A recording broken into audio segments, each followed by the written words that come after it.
Bueno, profe, yo creo que podríamos ya dar inicio entonces a la charla.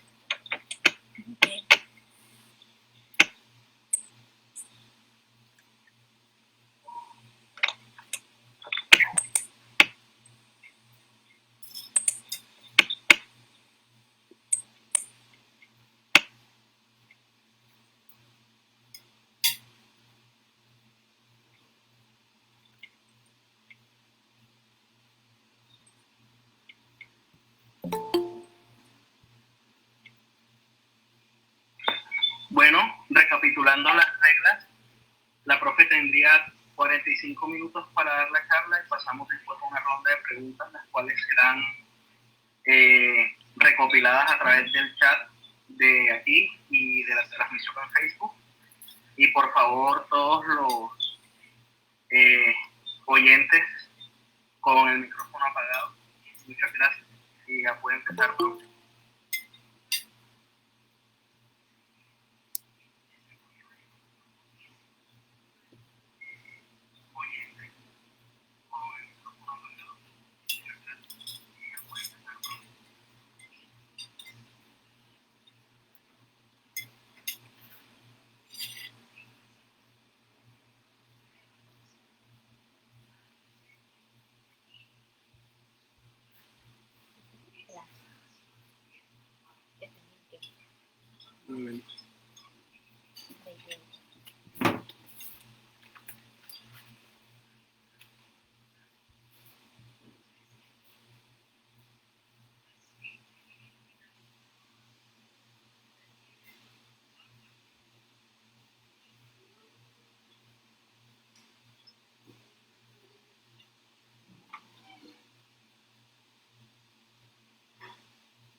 Hola, profe, perdón por interrumpirla, pero no escuchamos.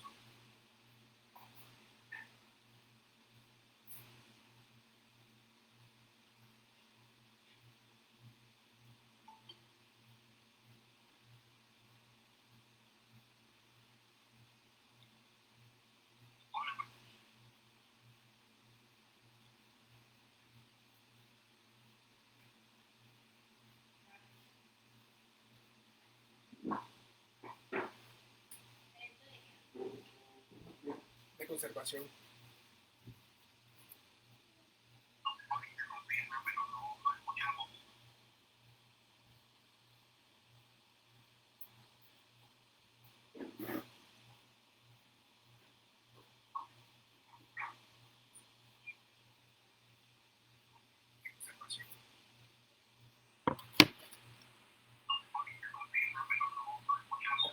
No, profe, seguimos sin escuchar.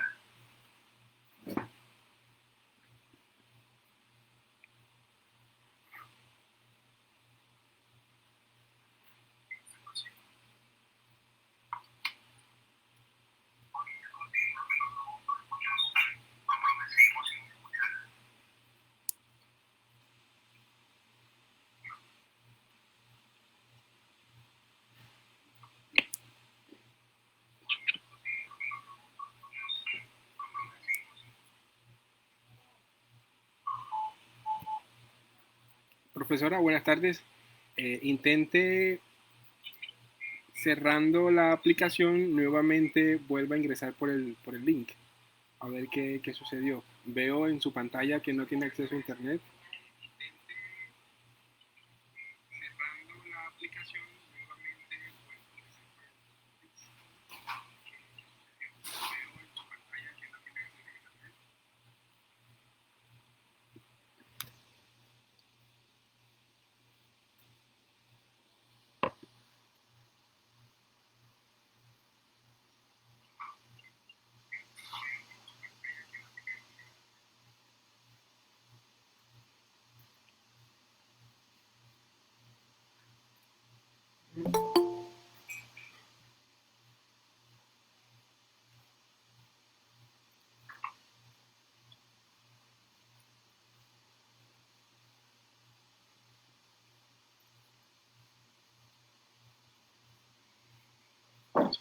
Buenas tardes, profe Vivian. ¿Usted nos escucha a nosotros? Ok. No la podemos escuchar a usted, lastimosamente, no sale sonido. No sé si puede probar activando o desactivando el audio o ingresando de nuevo al enlace.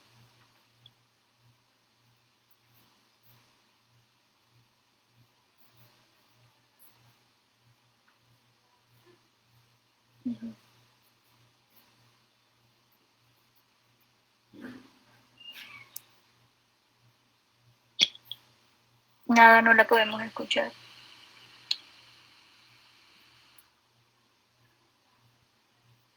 Profesora, ¿sí nos escucha? Sí nos escucha, ¿cierto?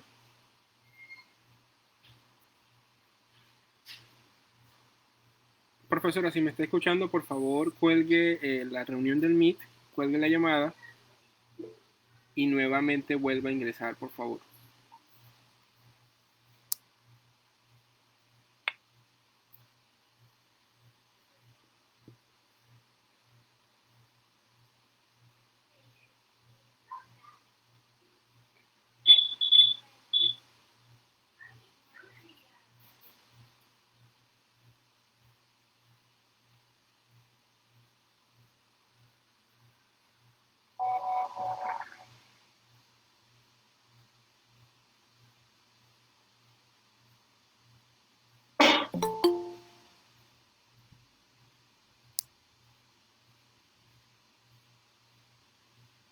Listo.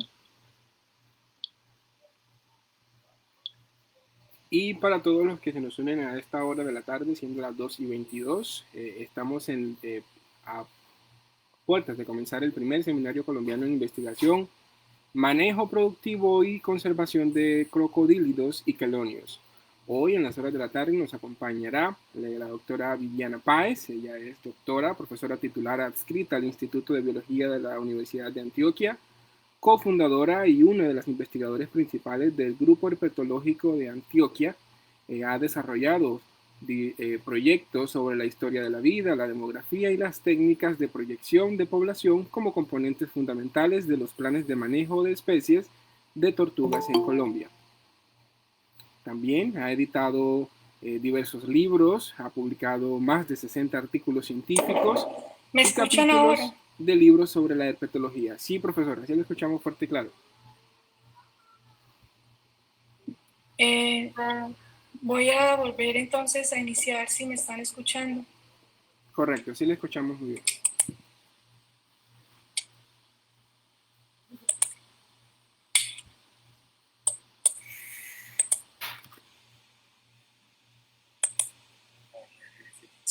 Gracias.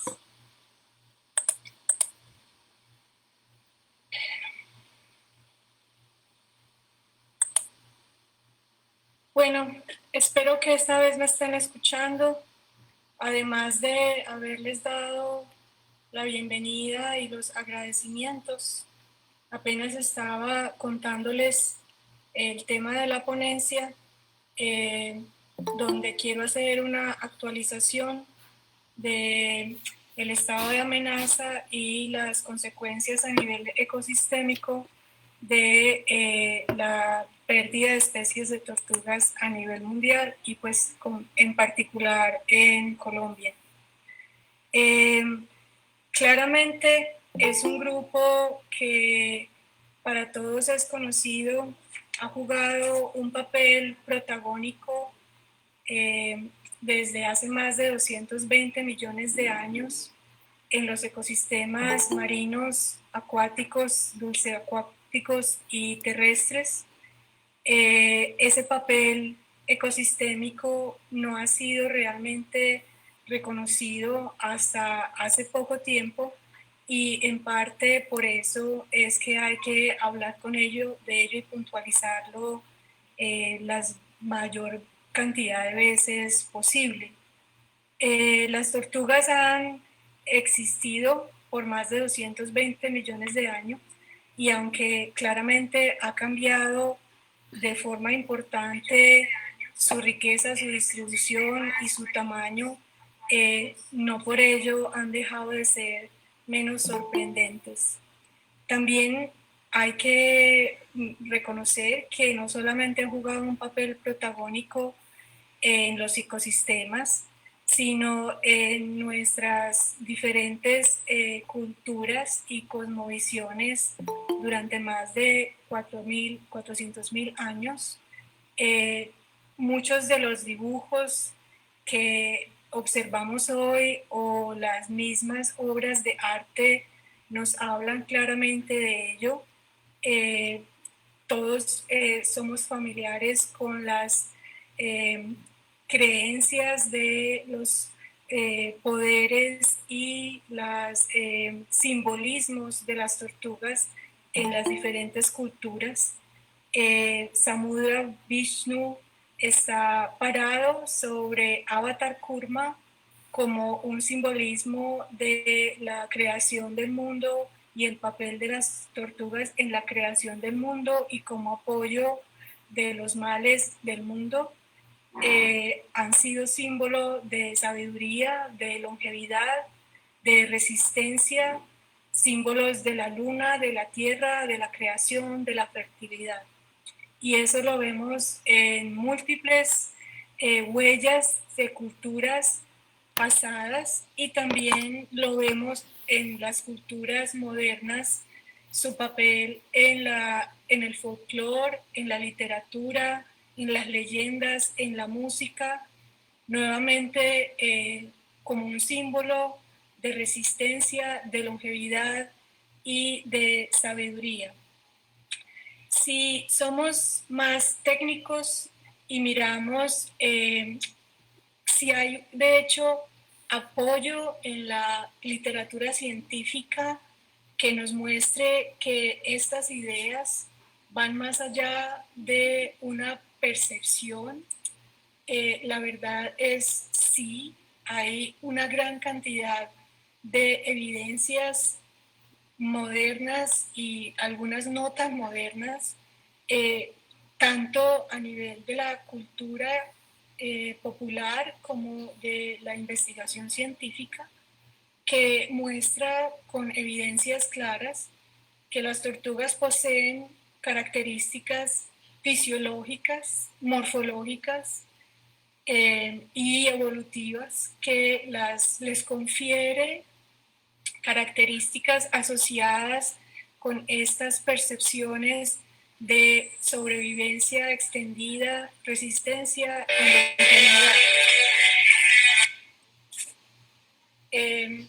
Por ejemplo, algunas de estas investigaciones muestran la capacidad que tienen las tortugas de sobrevivir por grandes periodos de tiempo sin agua, sin alimento o con muy poca agua y muy poco alimento. En parte, esa capacidad ha sido adquirida por medio de adaptaciones que les permiten minimizar la pérdida de agua. Hay especies de tortugas que pueden perder el 40% de su peso en condiciones de sequía y recuperarlo en cuestión de horas. Su capacidad, por ejemplo, de pasar de eliminar urea a ácido úrico, mecanismos especiales, por ejemplo, de regulación de sales, no solamente a través de las funciones renales, sino glándulas extrarrenales, una capacidad increíble de tolerar osmolaridades supremamente altas en la sangre, de más de 500 milimoles por kilogramo de agua. Su capacidad, por ejemplo, de hibernar bajo condiciones de suelos anóxicos o de pasar enormes periodos de tiempo bajo el agua gracias a su metabolismo láctico, y su capacidad de bajar las tasas metabólicas a niveles supremamente bajos gracias a un control en el ritmo cardíaco muy por debajo de lo que podría soportar una gran cantidad de especies de diferentes taxones. En cuanto a la longevidad y a la expectativa de vida, Doctora dos Vivian. de las propiedades que más han sido asociadas a las tortugas, pues también hay evidencias, no solamente son leyendas.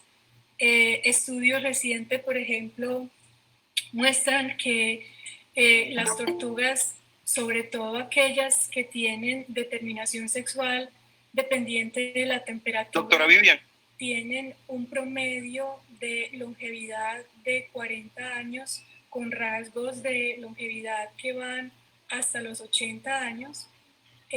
Hay profe Vivian, evidencias de que esta longevidad está inclusive por encima de otros reptiles, por ejemplo, escamados. En esta gráfica se discrimina entre determinación sexual profe ambiental Vivian, y genética porque especies con determinación sexual ambiental tienen expectativas de vida mayores y como vemos pues tienen las tortugas no solamente promedios sino rangos de expectativa de vida por encima del promedio. Estudios recientes como los que se mencionan acá, particularmente este análisis proviene de nos están moviendo las diapositivas. gracias que hay problemas con la transmisión.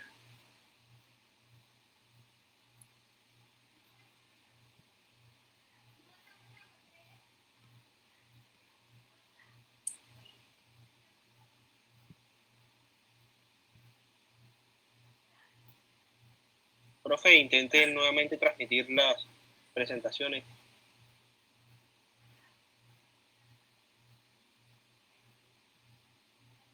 Nos está viendo y creo que usted no nos escucha.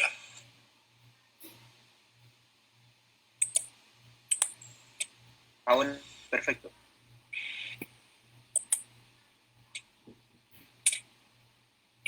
No sé qué hacer entonces. Profe, intente nuevamente realizar la presentación. Deje de presentar en este momento y nuevamente le da clic en presentar. A ver qué sucede.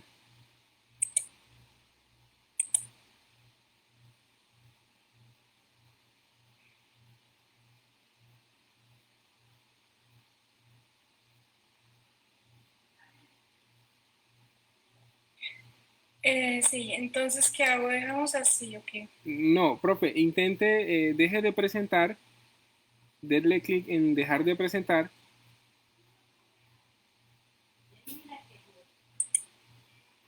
Ajá, y nuevamente vuelva a ya presentar. dejé.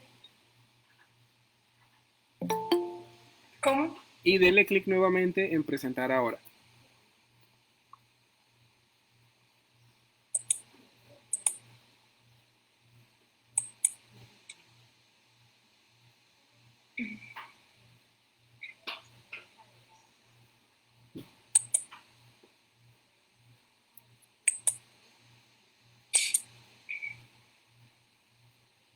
Sí. Listo, ahí vemos su pantalla, luego denle clic, denle, ya presenta nuevamente en PowerPoint.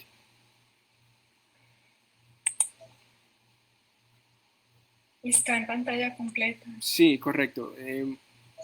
Dele hacia adelante, dele clic Pero hacia adelante. entonces, ¿desde dónde? Pero ya lo estamos viendo. Sí, ahora sí, dele clic hacia adelante y hacia atrás para ver si ya todo está corregido. Correcto. Sí, ya.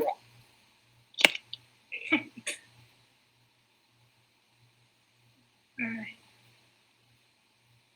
Disculpen las molestias. Aló. ¿Aló? ¿Sí? Aquí estoy, profe. Sí, ¿Me profe, le pueden, por escuchamos. favor, informar desde dónde tengo que devolverme? Bueno, no sé si como iba tan avanzada, no sé si nos realiza una retroalimentación, digamos, de aspectos fundamentales en las diapositivas que no logramos ver.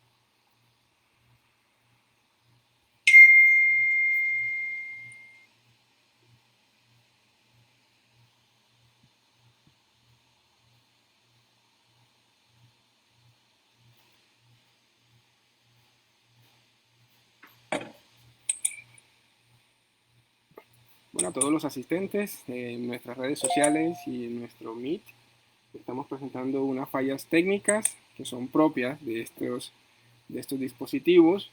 De igual manera, agradecemos por la espera y la paciencia. Ya estamos trabajando por solucionarlo. De igual manera, agradecemos a los asistentes que tienen su micrófono y su cámara encendida. Por favor, apagarla.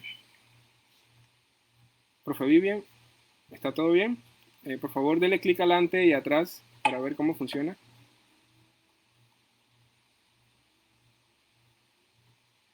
¿Ustedes me escuchan? Sí, sí le escuchamos, profe.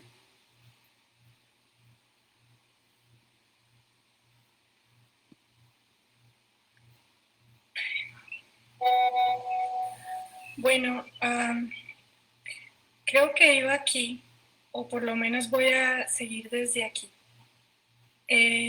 Lo que esta figura muestra es que hay evidencias, aunque los datos de longevidad son relativamente escasos para poblaciones naturales, hay evidencias que indican que el promedio de la longevidad en tortugas, en particular para especies que tienen determinación sexual dependiente de la temperatura, es mayor que para otras especies de reptiles, como en este caso otras especies de escamados, e inclusive es mayor que para otras especies de vertebrados.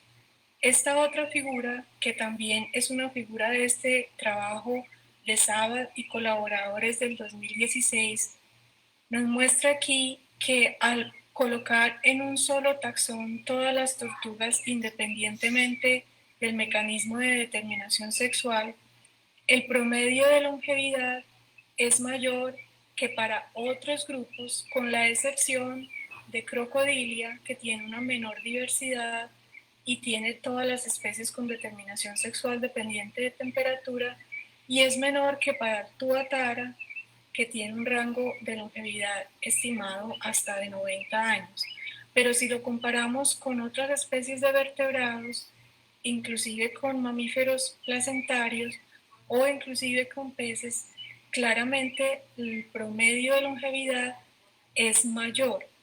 Entonces, de alguna manera, lo que estamos viendo es que a pesar de la gran diversidad de especies y a pesar de las diferencias que puede tener al interior de esas especies, es cierto que se puede generalizar que las tortugas están dentro de este rango de especies de rápido crecimiento, acelerada madurez y tiempos generacionales cortos, versus el otro extremo, están en un intermedio en donde lo que vamos a ver es un grupo de atributos que han coevolucionado y en términos generales lo que han producido es una historia de vida que se caracteriza por madurez sexual tardía, muchas posturas pequeñas durante una vida reproductiva muy larga, alta mortalidad para las clases tempranas, en particular para huevos y neonatos, y una expectativa de vida larga sin un periodo postreproductivo, es decir, los animales continúan reproduciéndose hasta que perecen.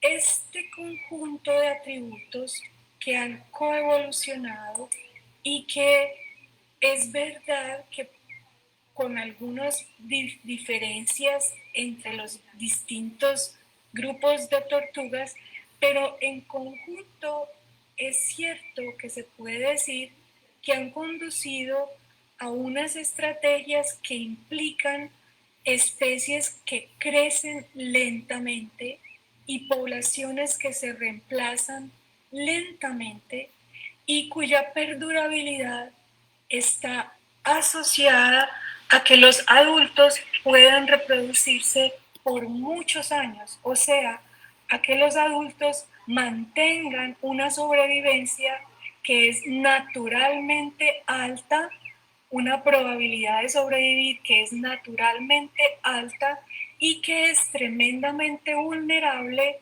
a cambios en esa estrategia, que la garantía para que funcione es que se mantenga esa trayectoria de sobrevivencia natural en donde los adultos naturalmente tienen altas expectativas de vida. Y la razón por la que estoy hablando de esto es porque vamos a hablar del estado de conservación de las tortugas, primero a nivel global, luego a nivel nacional, y toda esta gran cantidad de amenazas de alguna manera está ligada a esas características de las cuales estaba hablando hace un momento. Las últimas estadísticas sobre el estado actual de conservación de las tortugas básicamente nos indican que aproximadamente entre el 52 y el 57% de todas las especies modernas están en una de las tres categorías de amenaza. Ese rango de variación entre 52 y 57 es porque si yo incluyo dentro de este rango las especies que están en estado de datos deficientes, pero que sabemos que tienen amenazas, si yo las incluyo ahí, subiría a casi un 60% el porcentaje de especies amenazadas a nivel mundial. De ese porcentaje, el 36% están en las categorías más amenazadas. En la última década, solo en la última década, hemos perdido 3 especies y en la lista de las más amenazadas, algunas de ellas ya no existen en poblaciones silvestres y otras 25 están cerca a la amenaza.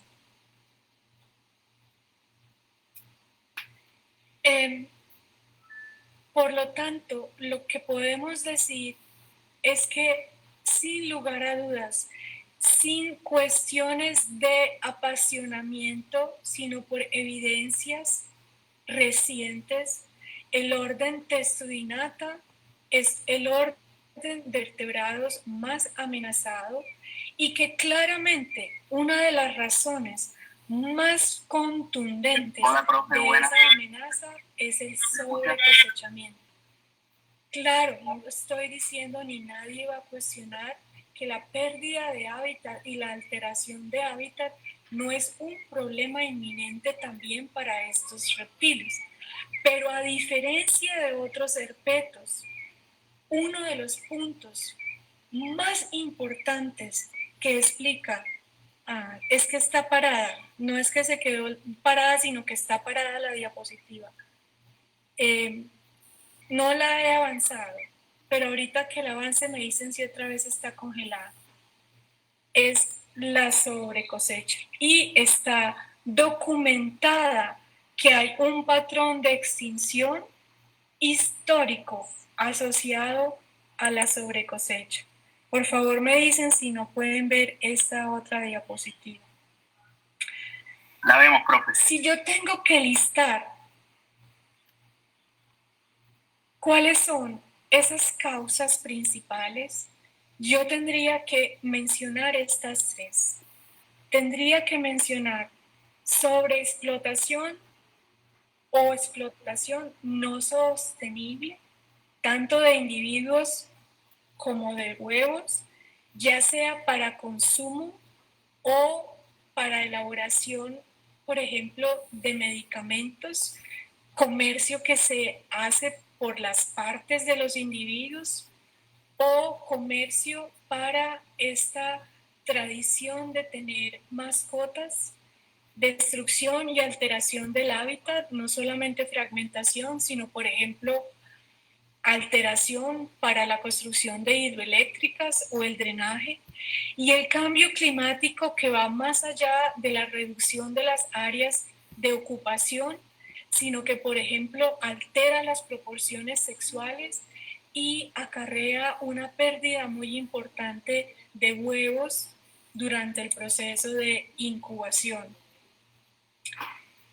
Por ejemplo, 42.000 tortugas marinas fueron sacrificadas legítimamente solo en el 2013. 2 millones de tortugas marinas han sido sacrificadas legítimamente desde 1980. O sea que, ¿cuáles son las cifras que no son legítimas? 138.000 tortugas marinas son atrapadas anualmente en las redes de pesca. Y eso es lo que sabemos. ¿Cuáles son las cifras que no conocemos? Por ejemplo, 300.000 tortugas continentales son decomisadas anualmente. ¿Cuántas tortugas son traficadas sin que sepamos esas cifras? Pues claramente no puede haber una salud en las poblaciones, por más longevas y resistentes que sean con estas cifras de sobreexplotación. A nivel global, ni la riqueza de tortugas ni el grado de amenaza de tortugas se distribuye uniformemente. Este mapa está mostrando, espero que me estén viendo el mapa, la distribución de riqueza a nivel global. No estamos viendo el la mapa. Cual no coincide con la distribución de riqueza de otros grupos, por ejemplo, aves, anfibios, plantas, porque la distribución global de tortugas no es máxima en la zona ecuatorial, sino que la máxima riqueza está en latitudes aproximadamente de 25 grados norte. Profe, no se ve el mapa. Ay, no se ve el mapa, mejor dicho.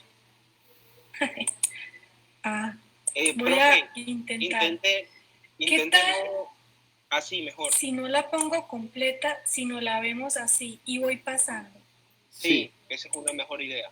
No, Camilo. Ahí sí ven pasando. Sí, si yo hago así. Sí, claro. Así tiene un mejor flujo. Andrés Camilo. Sí, profe, se ve bien.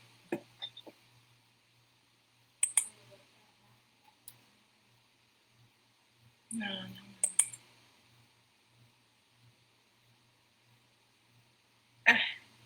Ustedes ven ahora la diapositiva. Sí, señora, vemos el mapa bien.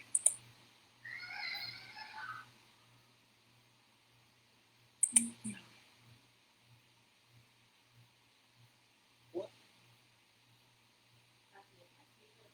Profe, ponga las diapositivas, están justo detrás.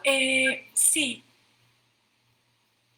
Sí, por favor, que alguien me llame porque no tengo idea qué está pasando.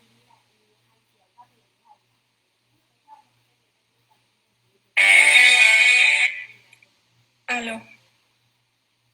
Hola.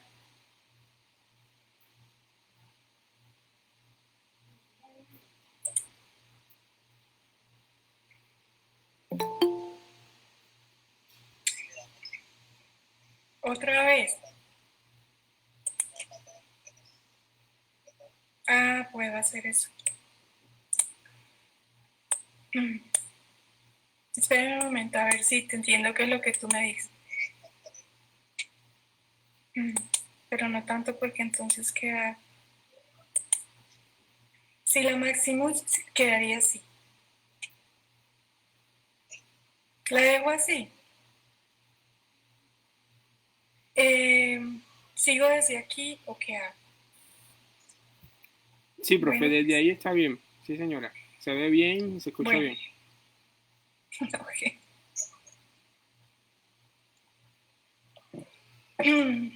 Muy bien. Lo que les estaba tratando de contar es que, como ven en este mapa, las zonas rojas son las zonas que presentan una mayor riqueza de tortugas a nivel global y no coincide con las áreas donde hay los hotspots de otras especies ni los puntos máximos de endemismo y por lo tanto no coinciden con las áreas de protección para otros grupos, sino que las áreas de protección excluyen en alguna medida el rango de distribución de la megafauna de tortugas. Entonces hay menos áreas protegidas de tortugas que para otros grupos de vertebrados. Y también las zonas de mayor riqueza coinciden en las zonas donde hay mayor explotación. Por ejemplo, en esta gráfica, espero que estén viendo la gráfica, lo que pueden ver es que en las áreas donde hay un mayor porcentaje de especies amenazadas, son también las áreas donde hay una mayor cantidad de especies. Por ejemplo, en zonas como toda la región asiática, la región Pacífico y de las islas oceánicas, son zonas donde hay una alta diversidad y donde hay un alto grado de endemismo y hay un alto grado de explotación. En esta gráfica también pueden ver, por ejemplo, que en Sudamérica, en términos generales, hay aproximadamente un 40% de las especies en una de las tres categorías de amenaza y, como vamos a ver más adelante, espero yo, coincide más o menos con los porcentajes que vamos a ver en Colombia. Hola, profe, se quedó congelada la Igualmente, no solamente a nivel regional, sino también a nivel de los grupos politípicos, o sea, aquellas familias politípicas que presentan un mayor grado de amenaza también son algunas de las especies o de mayor tamaño o grupos que tienen una mayor diversidad. Por ejemplo, ustedes ven aquí que familias como la familia Geoemídide y en particular familias que nos incumben mucho como la familia Podocnemídide, los grados de amenaza llegan al 100% de las especies. Estoy todavía hablando a nivel global, no he llegado aún a nivel nacional. Y otras familias como Trioníquide y sobre todo como Testudínidae, que son familias que tienen las especies de mayor tamaño, son familias supremamente amenazadas. Y por supuesto, las familias de las tortugas marinas, Chelonidae y Dermochelidae, son familias en donde básicamente todas las especies de Chelonidae o la familia Dermochelidae, pues siendo una familia monotípica, tiene un alto grado de amenaza. Entonces, lo que quería contarles es, bueno, ¿y cómo entonces está el estado de conservación de las especies de tortugas en Colombia y cuáles pueden ser algunas de las consecuencias de ese deterioro en la riqueza del orden a nivel nacional? Esta recreación es para recordarles que la riqueza de las especies modernas no necesariamente es un reflejo de la riqueza histórica, pero que claramente en algunos países como Colombia se concentra una alta riqueza a nivel mundial. O sea, Colombia es un hotspot de la riqueza de tortugas en el mundo y eso conlleva un grado de responsabilidad ante el cual aún no estamos respondiendo a cabalidad. ¿Qué ha cambiado en los últimos años en torno a la riqueza de tortugas en Colombia? Algo que ha cambiado es que en los últimos años se han descrito dos especies nuevas. Una de esas especies que se ha descrito es Trachemis medemi, descrita en el 2017 por Vargas Ramírez y colaboradores. Y Esa es una especie que además tiene una gran importancia porque es una especie endémica. Es decir, que pasamos de tener los 2 subórdenes, 9 familias, 17 géneros, pasamos a tener 33 especies, 28 continentales, 5 marinas y una subespecie que sería Quinosternos escorpioides albovulares. Entonces, una de esas especies nuevas es Trachemis medeni. Tendríamos entonces 3 icoteas diferentes. Aquí vemos el estado de conservación de acuerdo con la última categorización que se hizo en el 2015, y de esa categorización vemos entonces, pues obviamente Medellín no ha sido aún categorizada.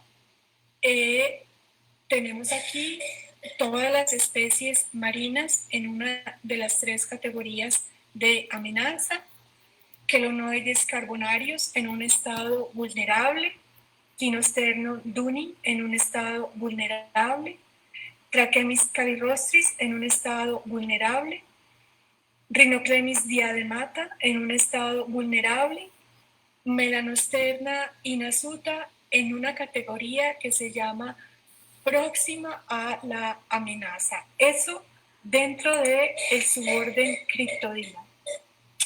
Dentro del suborden Pleurodira está la nueva especie descrita en el 2020, Quelus orinocensis. Quelus orinocensis estaría obviamente no categorizada y por lo tanto habría 2 especies de matamata, Quelus fimbriata, sensu stricto, y Quelus orinocense, que sería la matamata del Orinoco. ¿Cuál especie sale? Sale de la cuenta que teníamos hace poco, Mesoclemis heliostema. Mesoclemis heliostema es coespecífica con Mesoclemis ranicers y por lo tanto la retiramos de la lista de especies válidas gracias a la investigación presentada por Cuna y colaboradores en el 2019 y corroborada su homonimia por William Lamar, que en paz descanse. Entonces, otra vez me fui. ¿En cuál diapositiva están?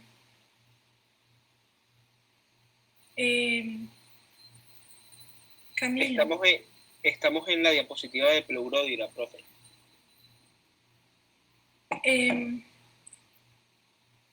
No sé en cuál diapositiva quedé. Estamos en la diapositiva de Pleurodira, Por profe. favor, me llamas o me avisas. Profe, en la diapositiva de Pleurodira.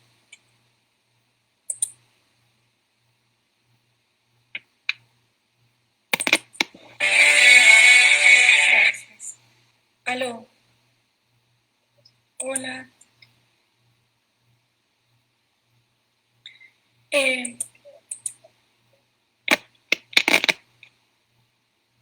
Esta. Es que ahí voy.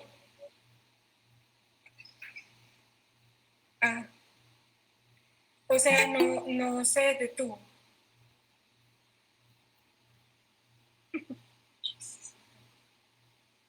Continúe, profe.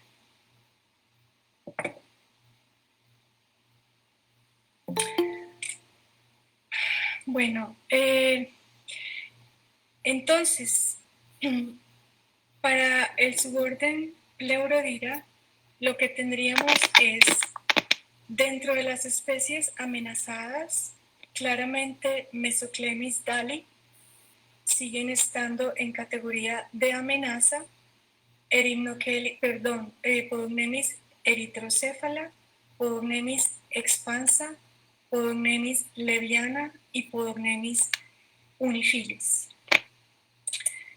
Eso quiere decir que si miramos lo que estaba en el 2015, incluyendo tortugas marinas, la proporción de especies amenazadas de Colombia era de 42.4%. Se fue otra vez.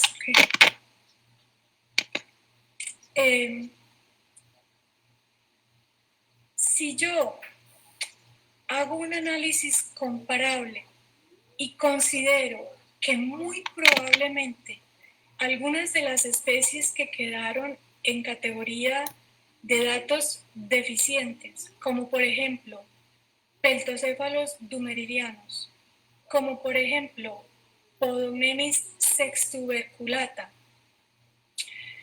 pueden y seguramente están amenazadas también, y actualizáramos esas cifras para incluir, por ejemplo, también a Trachemis medemi, ya que Trachemis medemi, si miramos su área de distribución, seguramente quedaría en una categoría de amenaza.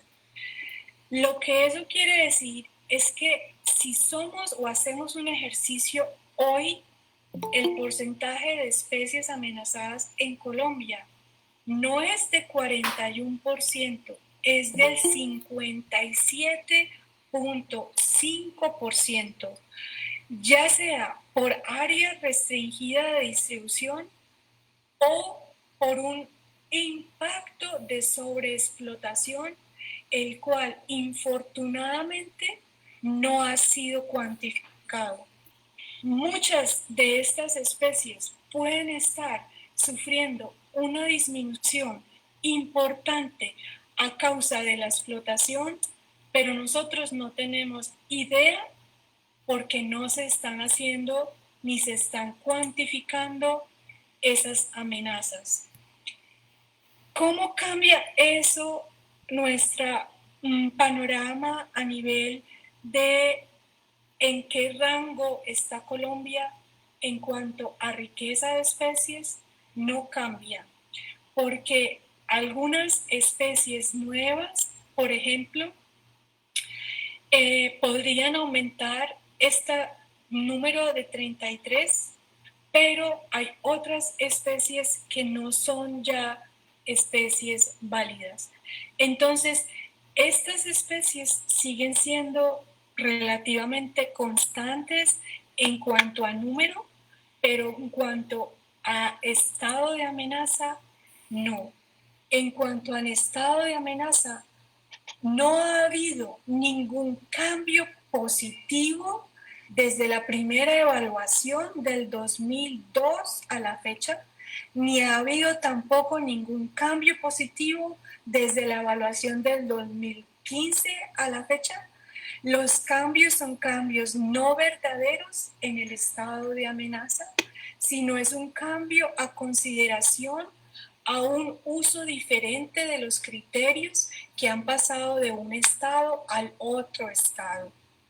Las causas son las mismas que se dan a nivel global: consumo de huevos y de individuos, comercio ilegal, un comercio muy fuerte hacia Asia y otros sitios en donde utilizan las partes de las tortugas para usos medicinales, o el comercio acelerado para mascotas, y muy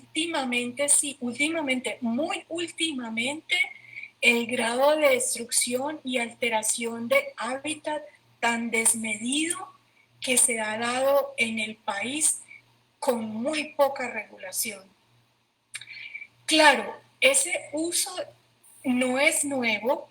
Ustedes saben que el uso de las tortugas, tanto los huevos como los individuos, data desde la llegada misma de los homínidos al continente. Dependiendo de la teoría que a ustedes les guste, podemos estar hablando de 14.000 años más o menos.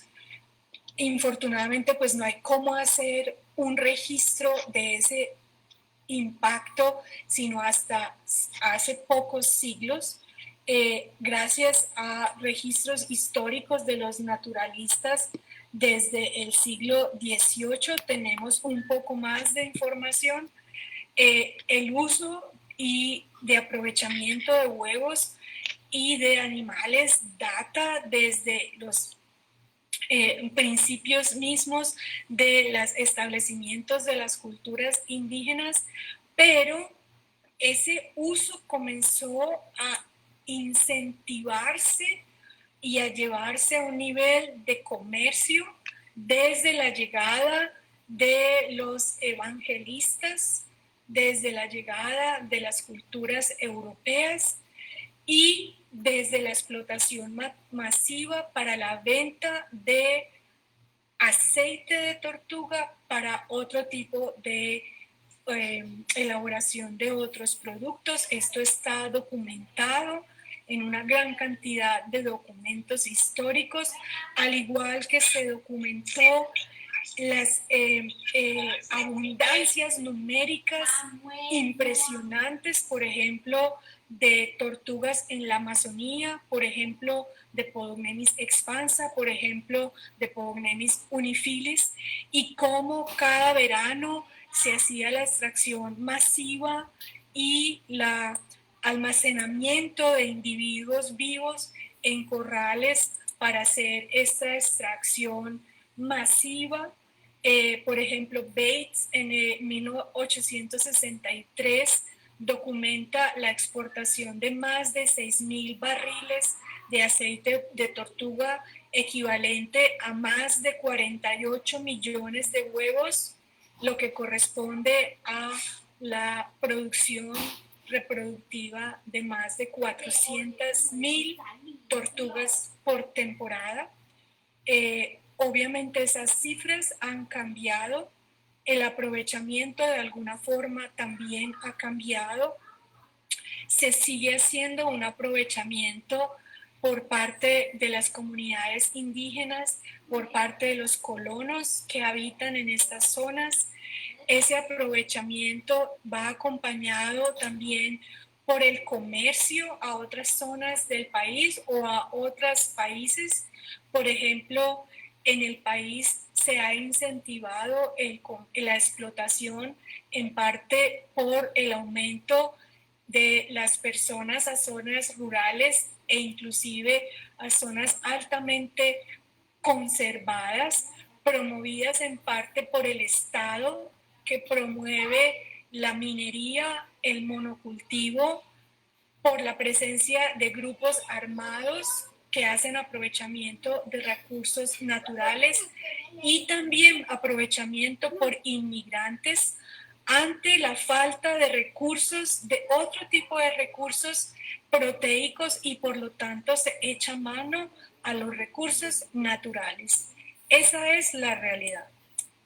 Y también uso tradicional, sobre todo en las épocas de Semana Santa, este uso tradicional que promueve, por ejemplo, la movilización de icoteas, principalmente de más de 2 millones de icoteas al año, y sabrá Dios cuánto más, porque no hay un seguimiento. No podemos ser tan inocentes de pensar que que tenemos esas estadísticas porque tenemos una cifra de incautamiento. ¿Qué proporción se incauta y qué proporción no? Ay, no te lo puedo creer. Bueno, me voy a devolver porque hasta no sé qué diapositiva. ¿Me pueden decir por el chat hasta qué diapositiva me devuelvo?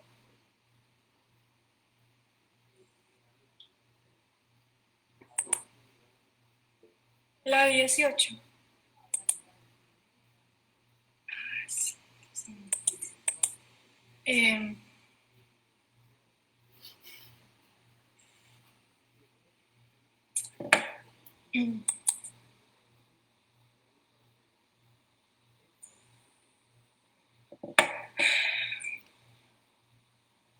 Qué difícil.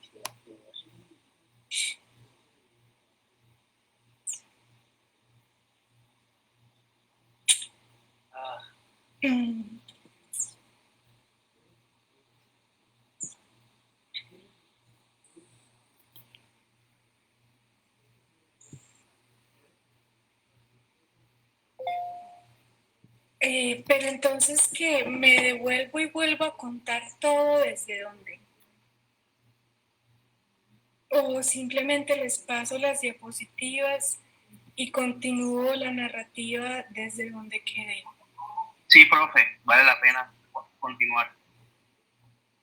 Yo no los escucho. Necesito que me digan por el chat porque yo no los escucho.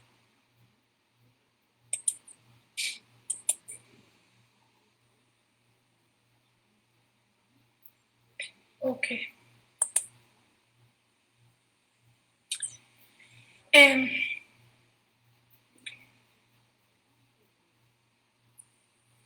Yo pienso que asumir que tenemos cifras adecuadas de aprovechamiento, de comercio, de incautación, es una inocentada. No hay estudios rigurosos que realmente muestren el impacto. El impacto no lo hemos cuantificado. Algunos intentos se han hecho.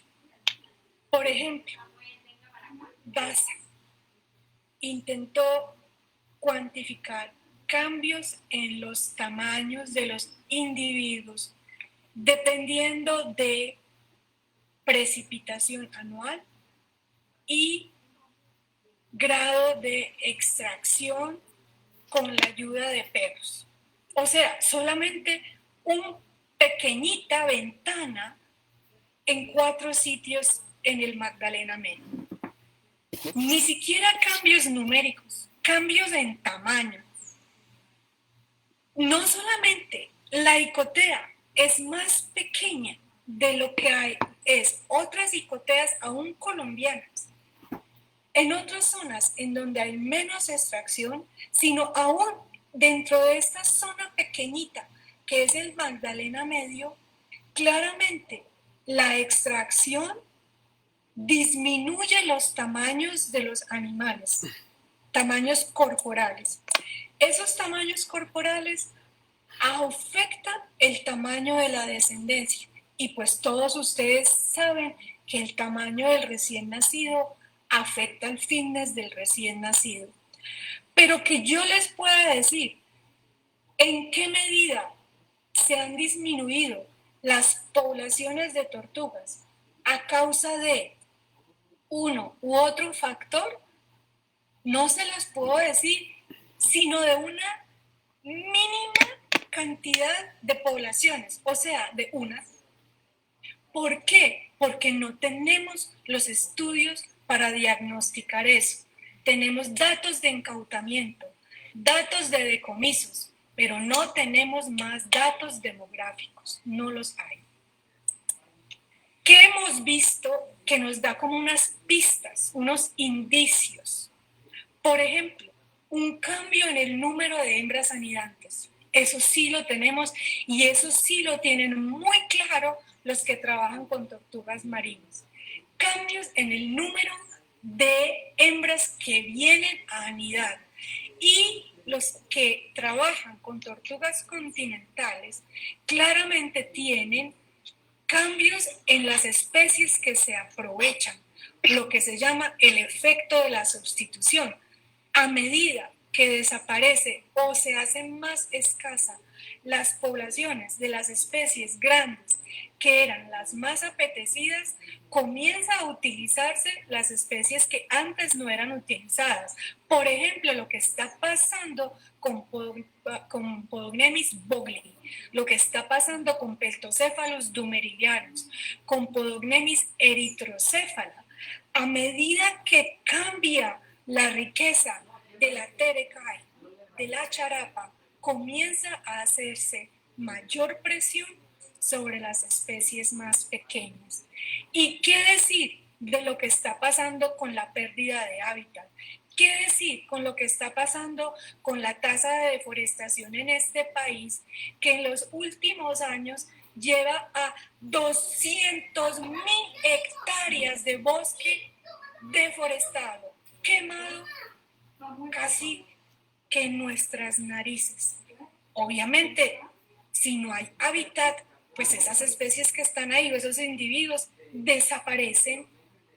Los herpetos son supremamente sensibles a eso y eso sí que está documentado en otros países.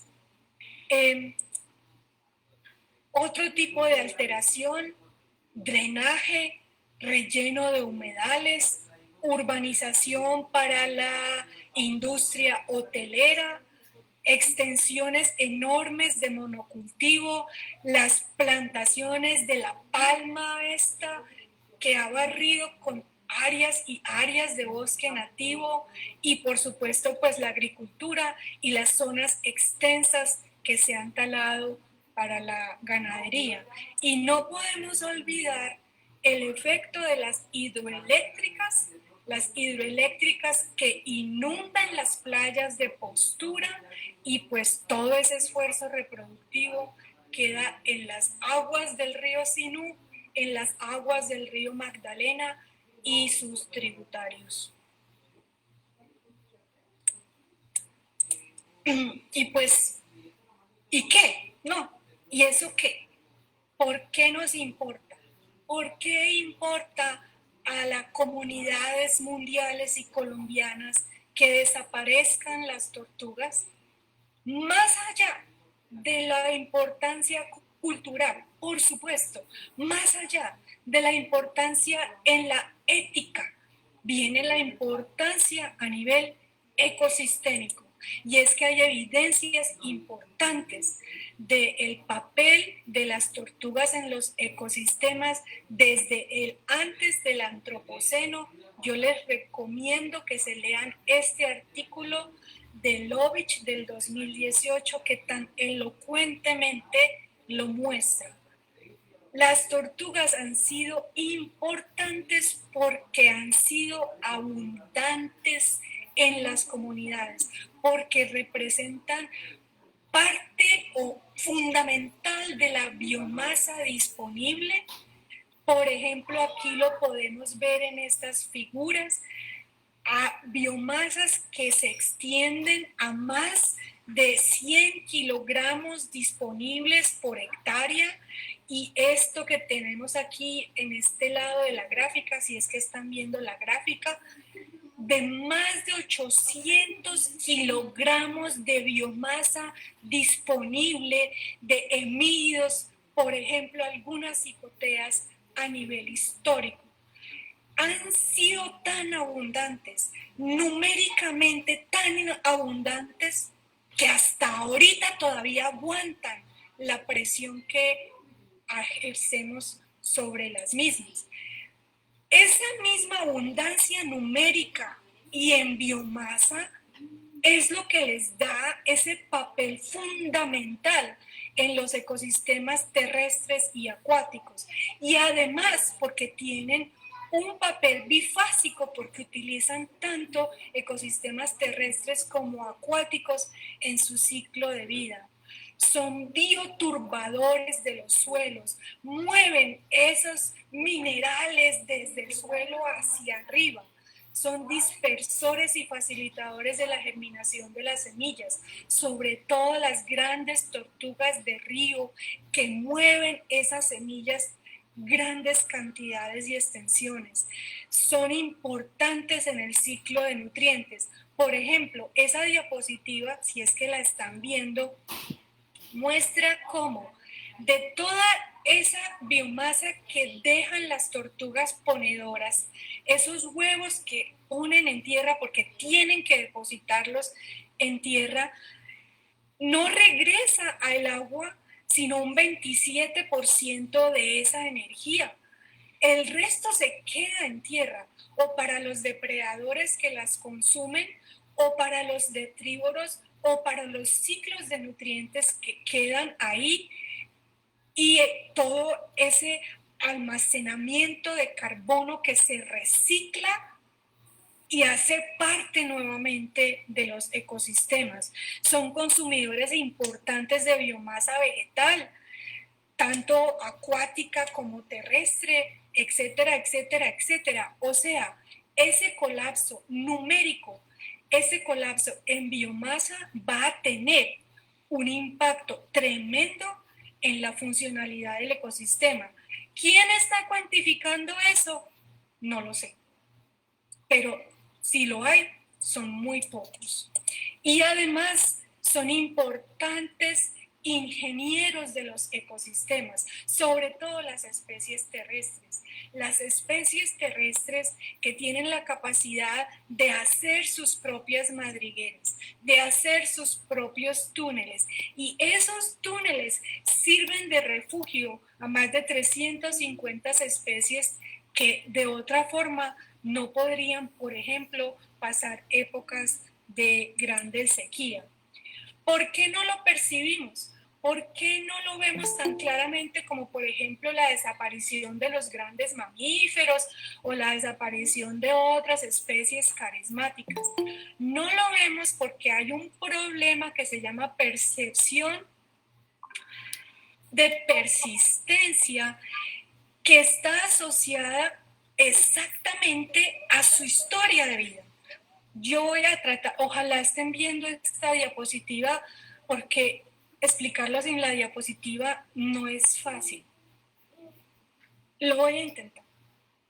Pensemos que hace 50 años la sobreexplotación no existía o era muy pequeña. Que hace 100 años había muchas y muchas y muchas y muchas y muchas tortugas reproduciéndose felizmente. Todas esas tortugas que se reproducen producían enormes cantidades de neonatos que crecían y llegaban hasta la edad reproductiva. A partir de un momento comenzó la sobreexplotación, pero como todavía teníamos una gran cantidad de animales vivos antes de la sobreexplotación, esos animales que nacieron antes de la sobreexplotación, pues se seguían reproduciendo, que es lo que nosotros percibimos. Siguen llegando. Entonces, no hay problema. Pero es una mala percepción. Seguirán llegando hasta cuando ese ciclo ya no se dé más y entonces ya no haya más adultos que puedan seguirse reproduciendo y eventualmente va a haber un colapso, como lo ven las personas que trabajan con tortugas marinas que ya lo ven, o con las grandes tortugas de río como la charapa y la tericaya que ya lo ven. Con las otras nos vamos a demorar más tiempo porque además nadie las está mirando. No estamos mirando qué está pasando con esas áreas de anidación. Y además, como no tenemos idea de cuál era la masa y la abundancia antes, pues no podemos saber cuánto ha cambiado, porque no tenemos una idea o una percepción del cambio. En conclusión, más del 48% de las especies de tortugas en Colombia están amenazadas. Propongo mi especulación, que es obviamente una especulación, es que está por los 57%. Hay una necesidad urgente de reorientar nuestro enfoque hacia estrategias de conservación efectivas y coherentes y no limitarnos a cifras de decomiso, sino hacer un esfuerzo para prevenir eso y no para remediarlo y remediarlo además muchas veces mal. La reubicación de nidos y el levantamiento de crías no has mostrado por sí misma como estrategia exclusiva ser suficiente para prevenir, mitigar y revertir tendencias poblacionales. A veces es una tecnología a medias, mientras no tengamos evidencias de lo contrario. Es importante reconocer que esa historia de vida no la inventamos nosotros, depende de la perdurabilidad de los adultos en el medio. Si eso no se mantiene, las poblaciones no se mantienen. Se deben hacer siempre evaluaciones estandarizadas de los logros de los programas que verifiquen si realmente se está logrando esos logros. Y que sé que esto es un tema sensible. La conservación de especies no tiene por qué ser ni un acto de fe,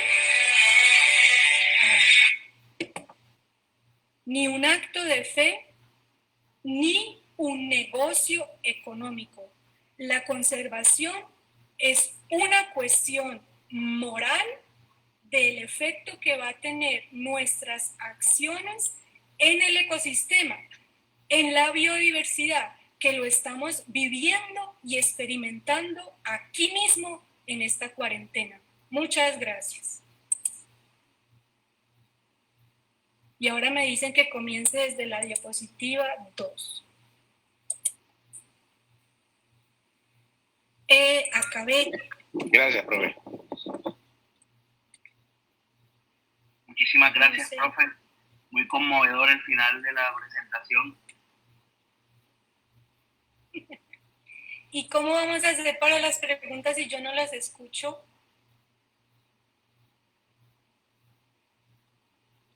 Te las mando por WhatsApp.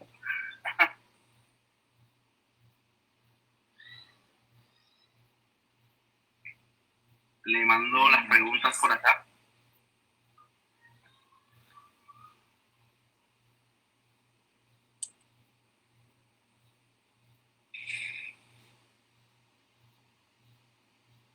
Ok. ¿Aló?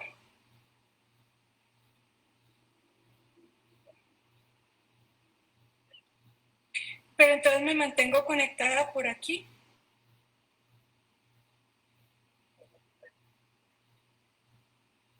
Bueno, voy a poner el altavoz entonces.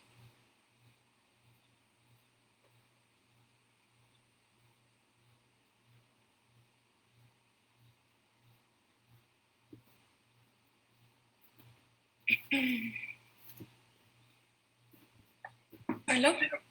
¿Alguno de ustedes tiene preguntas? Yo tengo una pregunta. Habla con Jorge Rubio de la ciudad de Cúcuta. ¿Sí me escuchan?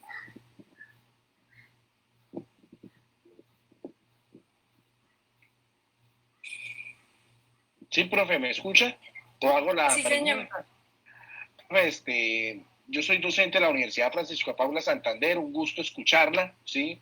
El último mensaje, sí, como nos dijeron, muy conmovedor, es algo que desafortunadamente está pasando, esa extinción que se viene presentando, y como lo decía el informe de la WWF, esta extinción pues se está presentando por la deforestación y principalmente también por el urbanismo. Pero, profe, yo trabajo con ganaderos y tengo mucho contacto con ellos. ¿Usted cómo considera que junto con los ganaderos, porque no todos son personas que destrozan el ecosistema, sino que muchos de ellos son conscientes de eventualmente el daño que han causado y quieren pues retribuir algo bueno?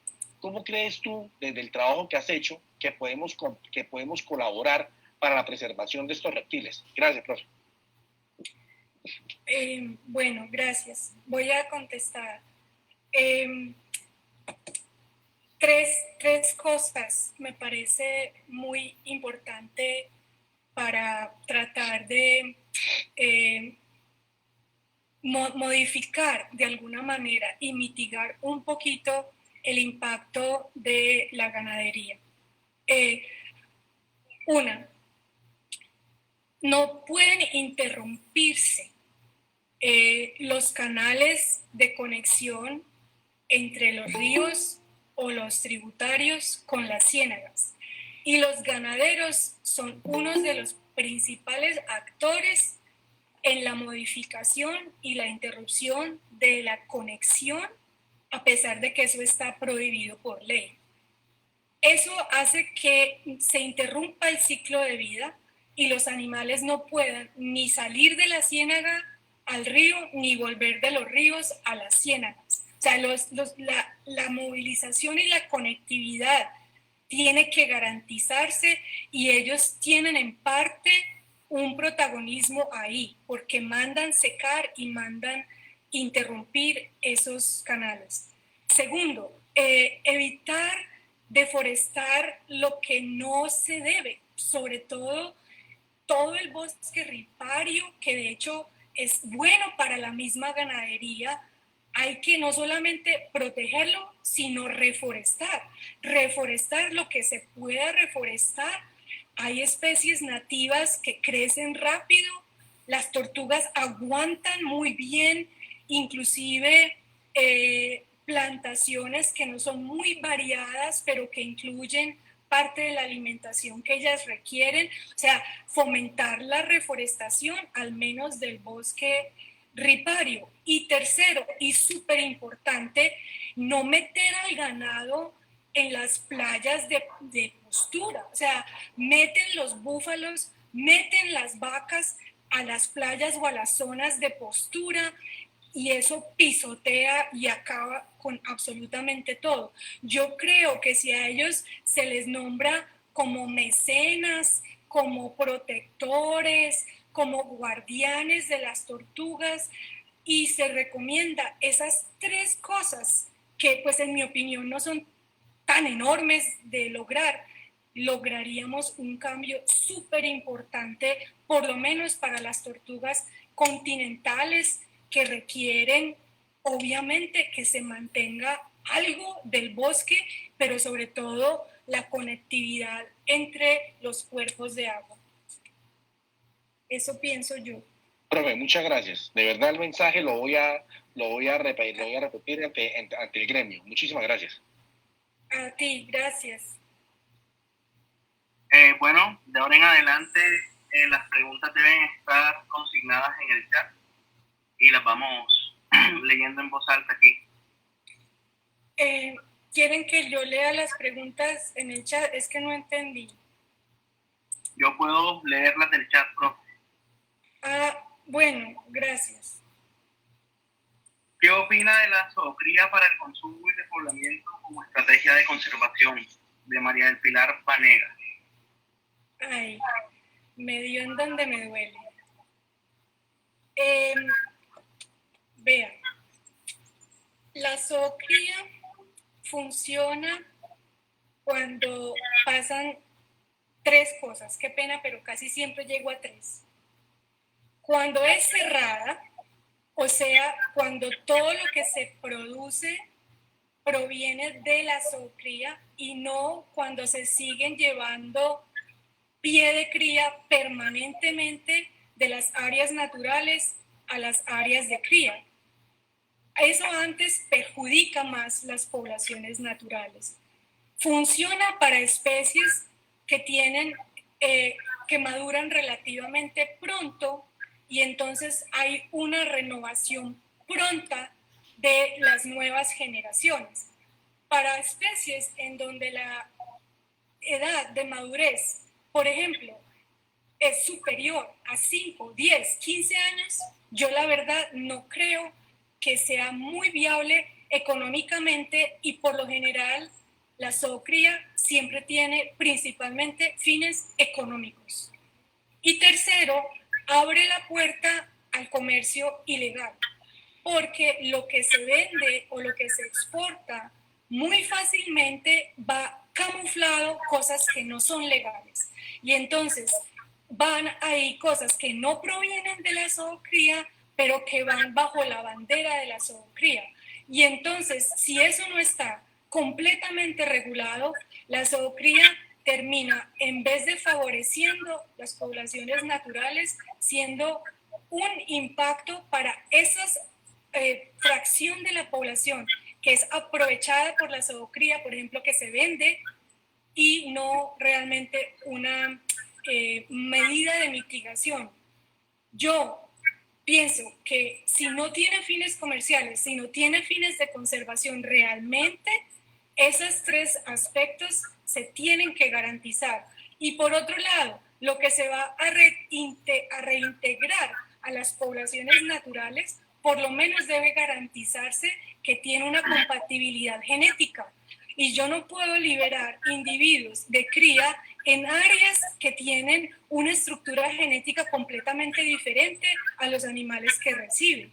Entonces, a mí me parece complejo. No conozco casos que se haya corroborado que la zoocría ha ayudado a poblaciones de tortugas. No conozco, pero puede ser ignorancia de mi parte.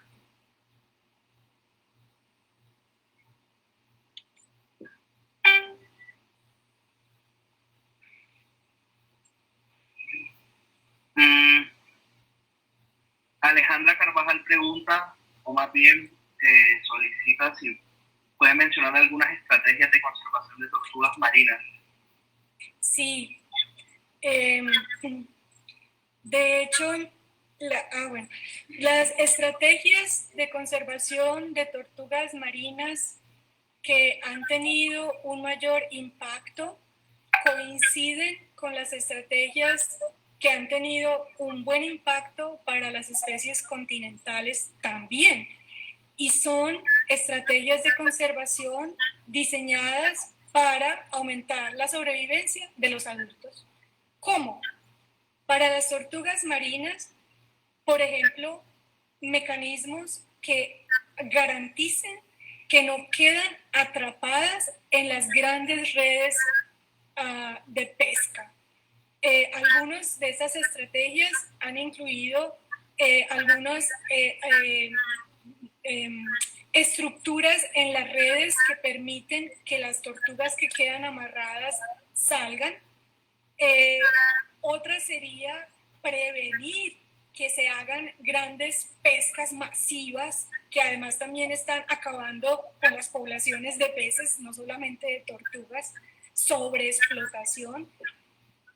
Y la más fácil, o sea, una de las que está más a nuestra mano, no necesariamente la más efectiva para las marinas si no se protegen en su hábitat marino, pero que está a nuestro alcance, es proteger a las hembras ponedoras, proteger a las hembras que están en las costas, ya sea en las zonas de alimentación, en las áreas de forrajeo, o las hembras que salen a desovar. No puede haber, no debe haber ningún sacrificio cuando tienen toda la protección de la ley encima, cuando hay evidencia de la declinación tremenda de tortugas marinas porque no se cumple la normatividad. ¿Y qué ha funcionado para tortugas continentales? Cuando ha habido proyectos que de hecho muestran que hay ganancia, que hay un cambio, que se recuperan, porque sí pasa, sí puede pasar, proteger a las hembras anidantes. No puede haber explotación de las hembras anidantes, hay que disminuir el aprovechamiento de las hembras ponedoras al mínimo y tiene que haber al menos algunas áreas dentro de las famosas áreas protegidas, dentro de los famosos parques o reservas, que no haya aprovechamiento. Si no hay ninguna población que produzca fuente de individuos, pues no puede haber ninguna estrategia que logre mitigar ese grado de sobreexplotación. Hay formas, hay es que implementar las formas y ir a aquella parte que tiene una mayor efectividad. Si sabemos que el principal problema, lo sabemos, es la mortalidad de los adultos, ¿por qué no se hace un énfasis en eso? Yo, la verdad, no lo puedo comprender todavía. Bueno, Luis Felipe Barrera pregunta si conoce programas de investigación actuales enfocados en la estimación del tamaño poblacional en la cuenca del río Guaviare. No conozco específicamente, la verdad, en el río Guaviare, lo siento mucho. Conozco programas de estimación poblacional en el Chocó, específicamente para estimar, por ejemplo, la abundancia de Rhinoclemis nasuta. Conozco programas enfocados también en estudios poblacionales y de estructura genética para Mesoclemis dali. Conozco para Podnemis leviana y también algunos estudios que están desarrollando para algunas de las tortugas en la Orinoquía, particularmente para Expansa. También en la Amazonía han habido algunos intentos, por lo menos para lo que es el número de hembras ponedoras, o sea, esas hembras, sobre todo pues de las grandes tortugas de río, haciendo un seguimiento como a las anidación. Para las poblaciones completas, donde ya pues se requiere trabajar no solamente en áreas de anidación, son pocos los trabajos que conozco que estén tratando sobre todo tendencia aumentado claramente en la última década, menos mal, hay un mucho mayor esfuerzo, pero particularmente donde tú me preguntas, no lo sé, claramente eso no quiere decir que no haya, simplemente yo no conozco. La siguiente pregunta es de Iván Jacome y está relacionada con la morfología y taxonomía de Chelonoidis denticulata. En Ecuador, de donde viene Iván, dice que hay una notable variación morfológica en la especie, que inclusive los indígenas pueden reconocer como dos tipos, dos morfos. Y pregunta si en Colombia ocurre algo similar y si eso podría ser un indicio de la presencia de posibles subespecies distintas.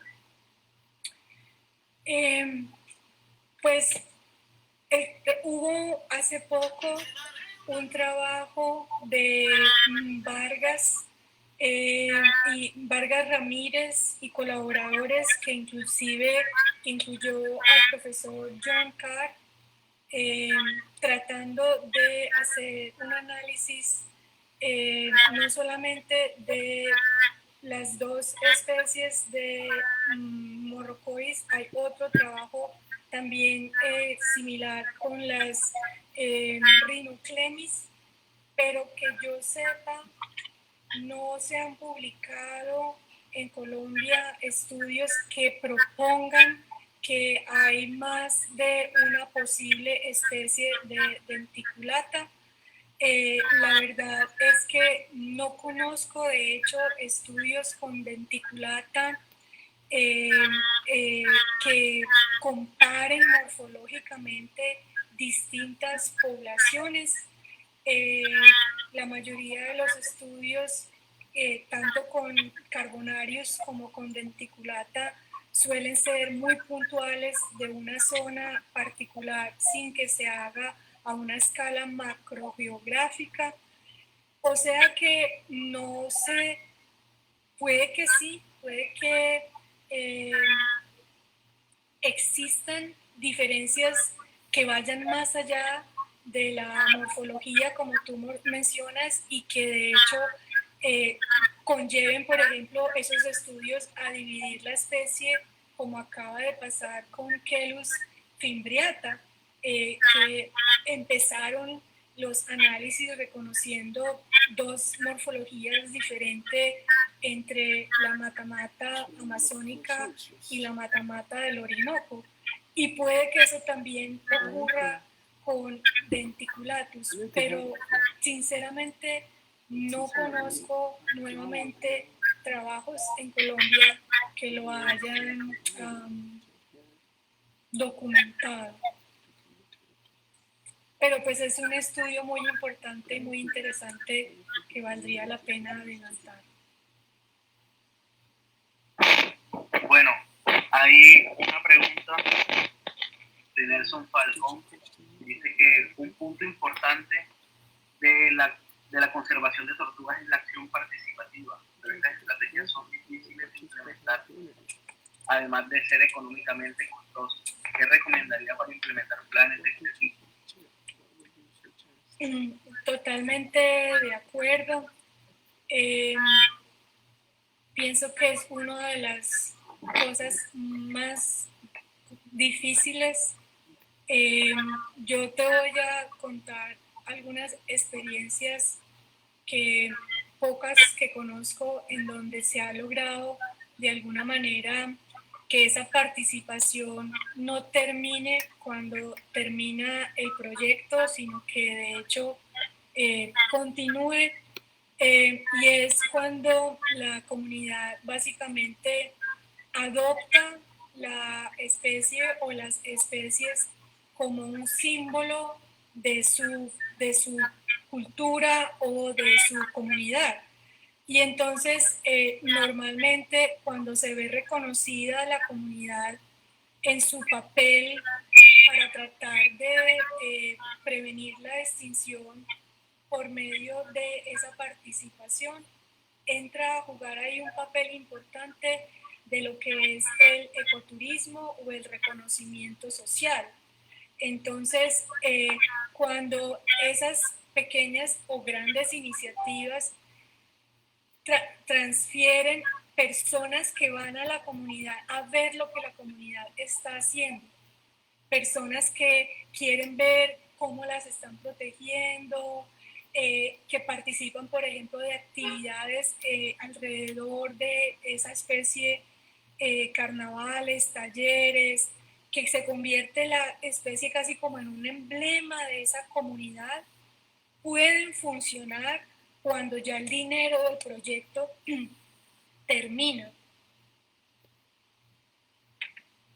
O en la Amazonía hay grandes proyectos en donde las comunidades se les da el derecho, por decirlo así, perdónenme la palabra, sonó feo, de aprovechar parte de un porcentaje, por ejemplo, de las nidadas que se ponen, o inclusive un porcentaje de los animales, pero los otros animales o los otros huevos, ellos son los que lo liberan, ellos son los que le muestran al gobierno o a los ecoturistas que hacen parte de ese proyecto y reciben cierta motivación, pues primero por orgullo, por decirlo así, pero también económica, que puede ser o a través, como le digo, de este ecoturismo, o visitas, o inclusive un pequeño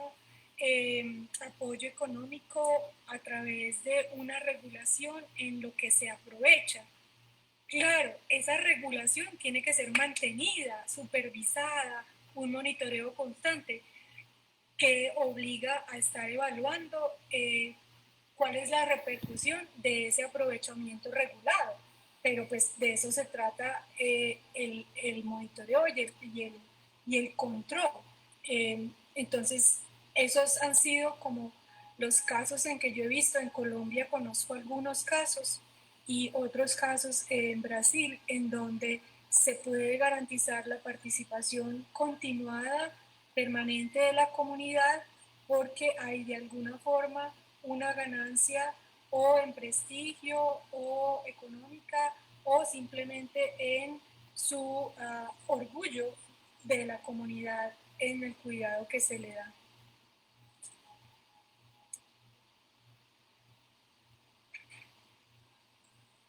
¿Aló?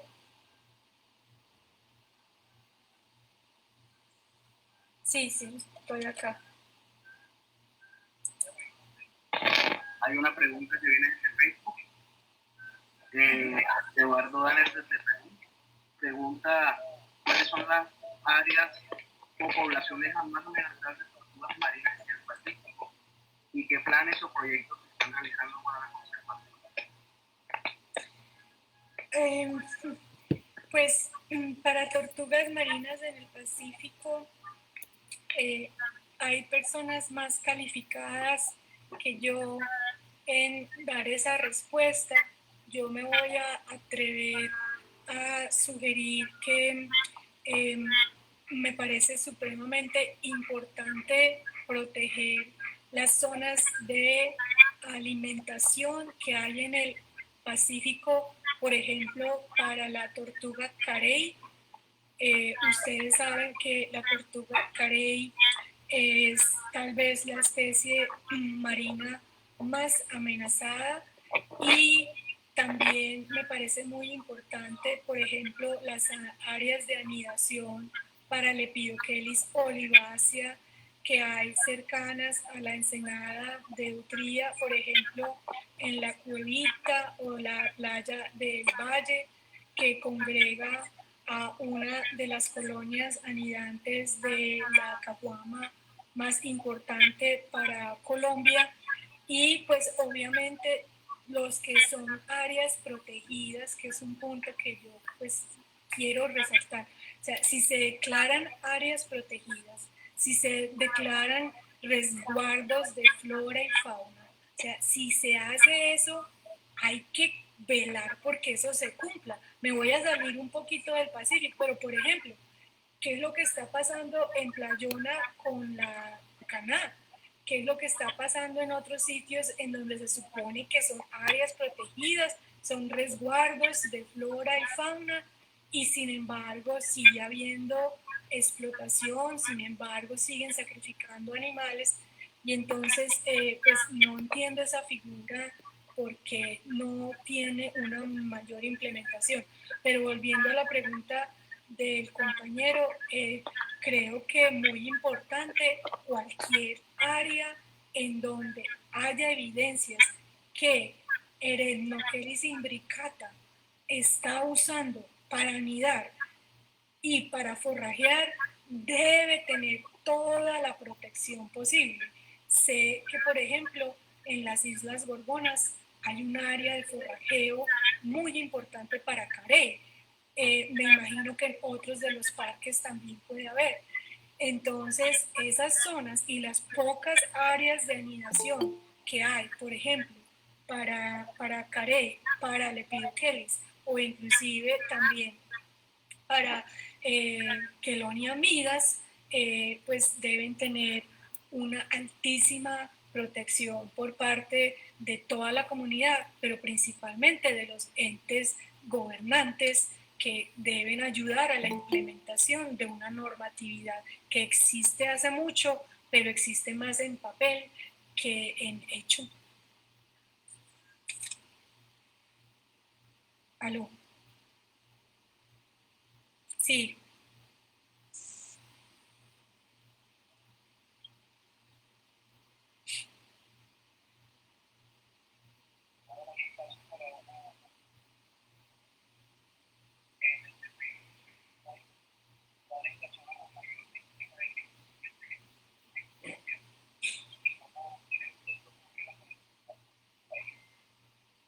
En esa última parte no entendí lo de la conectividad, pero bueno, si quieres vamos mirando.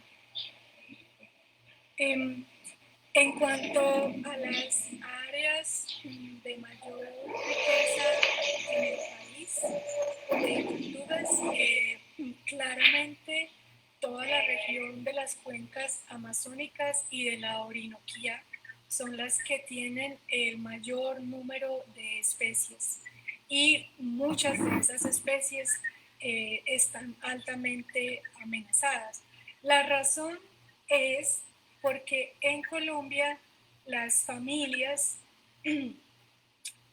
Quelide y Podognemide son las que tienen mayor número de especies. De hecho, tenemos básicamente una riqueza impresionante en el suborden Pleurodira, y con la excepción de Mesoclemis dali y Podognemis leviana, el resto de los podognemídeos y quélidos están en las cuencas de la Amazonía y la Orinoquía. Y como decía ahorita un compañero, nos pone eso los pelos de punta por las tasas de deforestación que enfrenta Colombia recientemente, pues que es una cuestión impresionante. De hecho, hace poco hubo un incendio tremendo, dolorosísimo en el río Vita, que es un sitio precisamente de protección, y muchas otras zonas en donde por cuestiones de cambio climático, pero también por acciones antrópicas dirigidas, se están perdiendo coberturas vegetales en tasas alarmantes. Además de esos sitios, pues también hay un número importante de especies en todo lo que es la cuenca, la zona de Caribe Magdalena, donde también hay, sobre todo, por ejemplo, en los remanentes de bosque seco, que ya pues no queda nada, y en toda la cuenca de los grandes ríos, por ejemplo, Magdalena, Sinucauca, en donde hay también una congregación importante de especies. Curiosamente, el Chocó biogeográfico, que alberga pues una enorme cantidad de otras especies, claro que tiene especies de tortuga, pero no es una de las zonas más ricas en especies, como si lo son la Amazonía y toda la Orinoquía colombiana, venezolana, y también pues todo lo que es la Amazonía brasilera, etc. Señora. Ajá.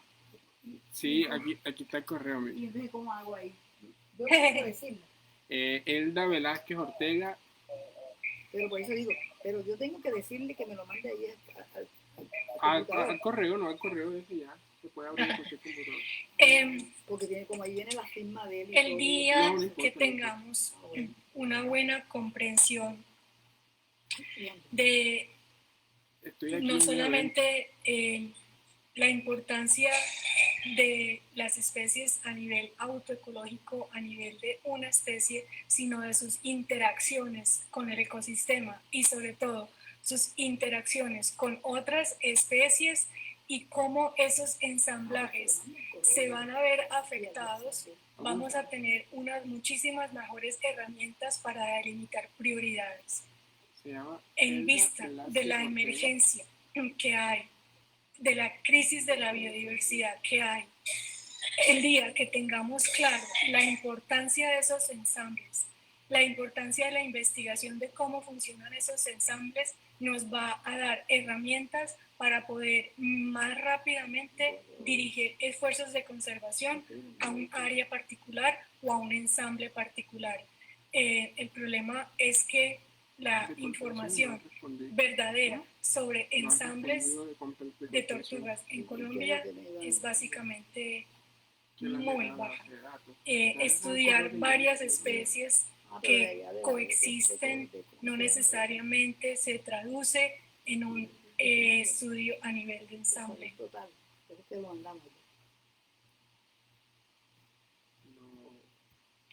Bueno, profe, muchas gracias. Ya damos por finalizada la ronda de preguntas. Gracias a todos por su asistencia. Perdonen todos los inconvenientes. Quizás somos un poco novatos con el tema. Muchas gracias a todos por asistir. Yo quisiera también despedirme, darles las gracias por la invitación, darles las gracias por escucharme, que disculpen si la presentación tuvo vacíos o si no llegó el mensaje tan claramente como debería, pero pues es con todo cariño y con todo mi compromiso que hice esta preparación. Espero que a algunos les haya gustado, los haya motivado, porque lo que necesitamos es más gente trabajando desde todas las perspectivas en la investigación, conservación y manejo de crocodilia y testuines en Colombia. Sobre todo le mando mi motivación a las mujeres colombianas a que estudien estos grupos. Todo se puede, ustedes claro que pueden. Si pude yo, que soy chiquita, mido menos de 1,5 metros, no van a poder ustedes. O sea, motivación, que hay muchas cosas por hacer. Muchas gracias. Muchísimas gracias, profe Vivian. Bueno, un abrazo a todos, feliz tarde, un abrazo, hasta luego. Hasta luego. Muchas gracias, muchachos, por estar presentes.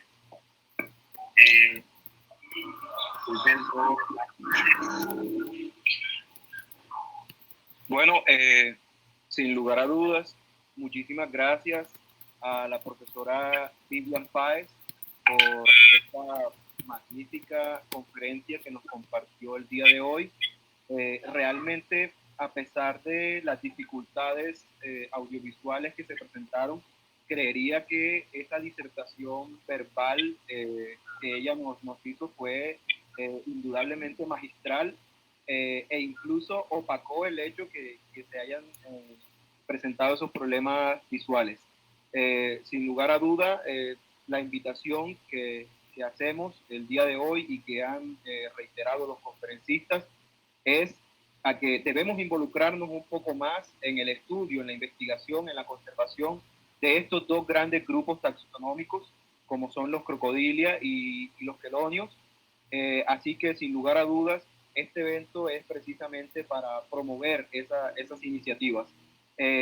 A continuación, para finalizar la sesión vespertina de nuestro primer día del primer seminario colombiano en investigación, manejo productivo y conservación de crocodilios y quelonios, tendremos la presentación de Lemnis Beltrán y Willington Borja, dos especialistas en cría y manejo en cautiverio de diversas especies de reptiles.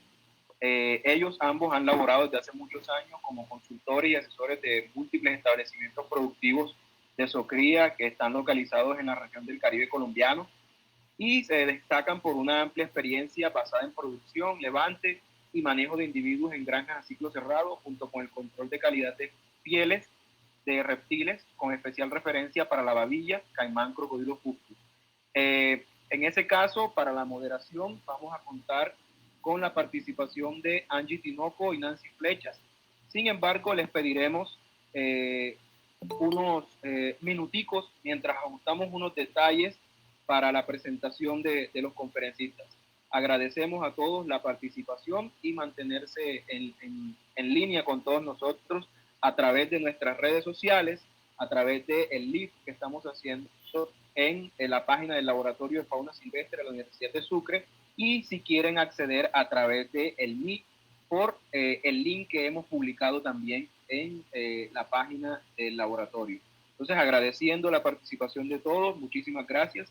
Espérennos, por favor, unos cuantos minutos, tomen una taza de café, vayan al baño, tomen agua, mientras ya regresamos.